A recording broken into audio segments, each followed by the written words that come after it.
آبرو کے کفن تک بتا رہے ہیں، ہمارے نولیالوں کو چھیدا جا رہا ہے، زمین اس لہو کو چوسنے کے بعد لال اور گل رنگ بننا بھی گوارا نہیں کرتی۔ تو اب ان کے دل سے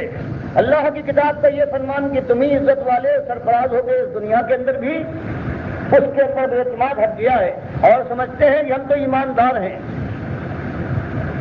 لیکن اللہ نے یہ وعدہ کیسے کیا؟ اب سب سے بڑی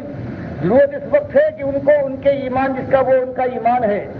اس ایمان کو ان کے سامنے لا کر قرآن اور سنت کے ذریعے سے ثابت کیا جائے کہ یہ ایمان درست بے ایمانی ہے، یہ کفر شرک سے اندر ہو۔ شرابو جس کو تم ایمان کہتے ہو، اس لیے اللہ نے تمہارے ساتھ وہی کیا جو کفار اور مشرکین کے ساتھ مالک کا وعدہ ہے۔ اب اگر تم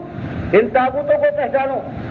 اللہ کی کتاب اس کے نبی صلی اللہ علیہ وسلم کی سنت کی طرف واپس لوٹو توبہ کر کے، تو اللہ کا وعدہ قیامت تک کے لیے بالکل سچا وعدہ ہے۔ پھر حدیث میں آتا ہے وہ دور آ کے رہے گا کہ زمین کے اوپر جتنے باسی ہوں گے ان میں ایک بھی مشرک نہیں ہوگا، ایک کافر نہیں ہوگا، ایک عیسائی، ایک ہندو، ایک پارسی نہیں ہوگا، سب مومن ہوں گے۔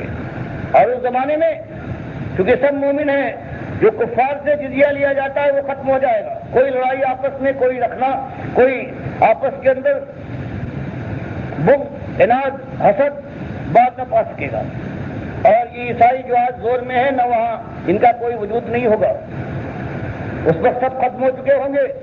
نہ سلیب ہوگی نہ سور جس کو یہ شوق سے کھاتے،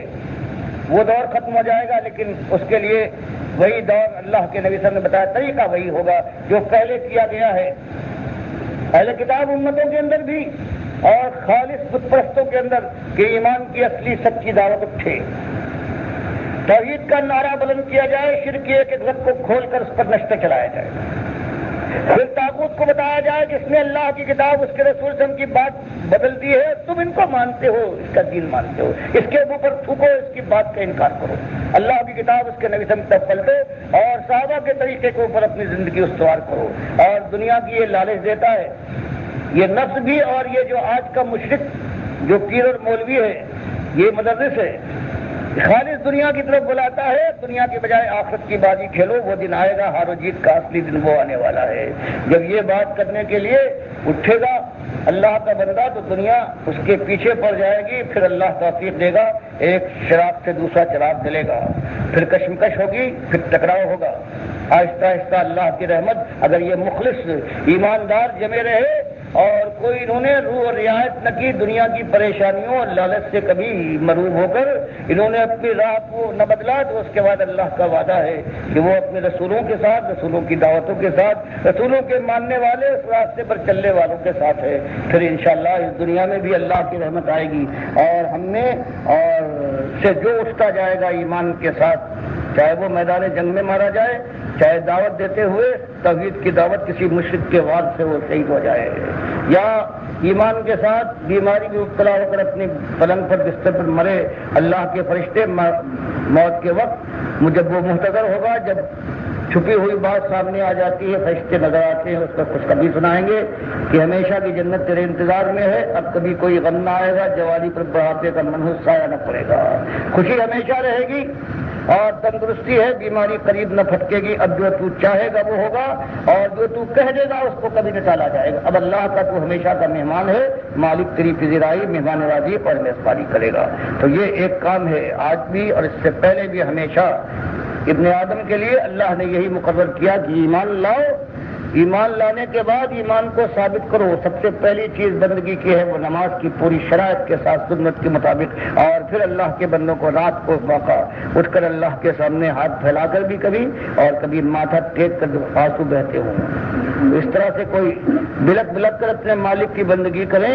اور اس کے بعد پھر اور سارے فرائض ہیں، اور پھر اس کے بعد دعوت حق کا معاملہ ہے کہ کھلی دعوت میدانوں میں، راستے گلیوں میں، سڑکوں میں، کارگاہوں میں، تعلیم گاہوں میں، کہیں بھی جہاں انسان پایا جاتا ہے، اکیلا ہو اور یا بہت سے، ان کے سامنے یہی بات کہ الہکم الہ واحد لا الہ الا هو الرحمن الرحیم، تمہارا ایک الہ ہے، اس کے علاوہ کوئی الہ نہیں ہے، اس کے بندے بن جاؤ، اور اس کے بندوں کی بندگی یہ شرک ہے، اس سے پرہیز کرو۔ اور جب یہ بات اٹھتی ہے تو قیامتیں ابھرتی ہیں اور ٹوٹ پڑتی ہیں، پھر طوفان امن کر آتے گر گر کر،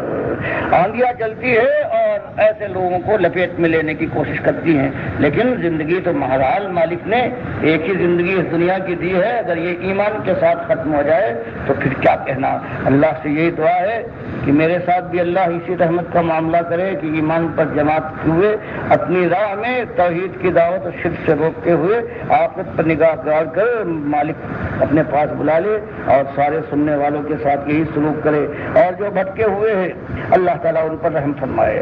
مالک ان کو, ان کے بال بچوں کو, ان کے اعزاء اور اقارب کو توفیق دے. اسی طرح سے دل کی گہرائیوں سے کہ جو آج یہ پیر اور مولوی جو شرک اور کفر پھیلا رہے اللہ تعالیٰ ان کے دل میں خوف ڈال دے. قرآن و حدیث کو اپنی نگاہ کے سامنے رکھنے کے بعد پھر یہ اعلان کرتے ہیں کہ بھائیوں مجھ سے غلطی ہوئی, بھول ہو گئی. مرنے سے پہلے میں اعلان کرتا ہوں میں نے اللہ سے توبہ کر لی ہے. اب تم سے معافی مانگتا ہوں کہ میں نے اسی پیٹ کے لیے تم کو گمراہ کیا تھا.